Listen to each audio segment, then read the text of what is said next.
పన్నా ఉండేదే 36 అంగుళాలు. ఇది చిన్న పన్నా 36 అంగుళాలు. ఈ ఫ్రంటే సగానికి దాటిపోయింది, ఇంకొక ఫ్రంట్ పన్నాలో రాదు.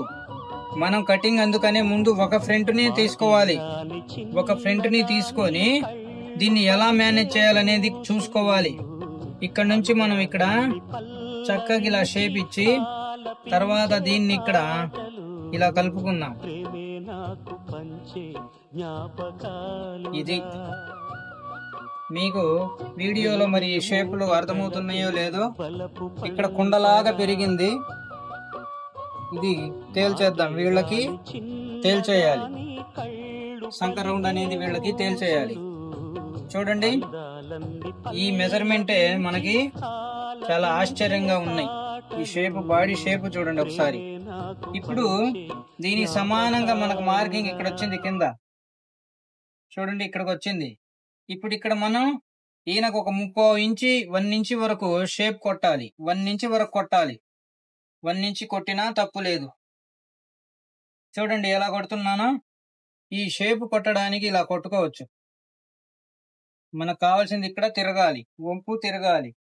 ఆ తిరిగితేనే వీరికి బాగుంటది కూర్చొనేది, లేకపోతే సైడ్ లో ఎక్కువ లెంత్ అయింది. ఇప్పుడు ఇక్కడ పాకెట్ మెజర్మెంట్ వేద్దాం. పాకెట్ కి వచ్చేసి 8.5 మీద దింపుదాం. ఇక్కడ 2.5 పెడదాం. దీనికి పాకెట్ 6 అంగుళాలు పెడదాం. 6 అంగుళాల పాకెట్ వేద్దాం. ఇంకా పెంచొచ్చు, ఈయనకి ఇంకా 6 అంగుళాలు అయితే చాలు. ఇది ఈయనకి మళ్ళీ లోపల జేబు కూడా వేయాలి. చూడండి ఫ్రెండ్స్, ఈ మార్కింగే చూడండి, మార్కింగ్ ఎంత వచ్చిందో అసలు. ఈ మార్కింగ్ లోనే మీకు అర్థమైపోతుంది బాడీ ఎలా ఉందనేది, ఆకారం. ఇప్పుడు మనం ఈ మార్కింగ్ లో ఇంకొక 1/4 ఇంచ్ పెంచే కటింగ్ చేస్తా. లూజ్ అయితే తర్వాత మనం కుట్టేయచ్చు, ఫిట్టింగ్ కాకూడదు ఈయనకి.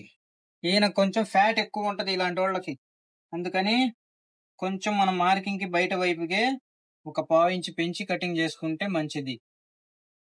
టైట్ అయితే మనం లూజ్ చేయలేం, లూజ్ అయితే ఫిట్ చేయగలం. అందుకని మనం ఏం చేయాలి, మనకు ఆప్షన్ ఉన్నదే కటింగ్ చేసుకోవాలి.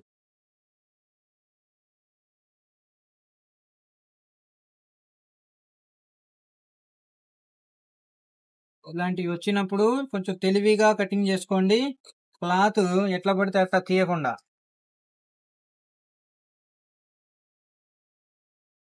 ఈ సంకలు కూడా జాగ్రత్తగా కటింగ్ చేసుకోండి.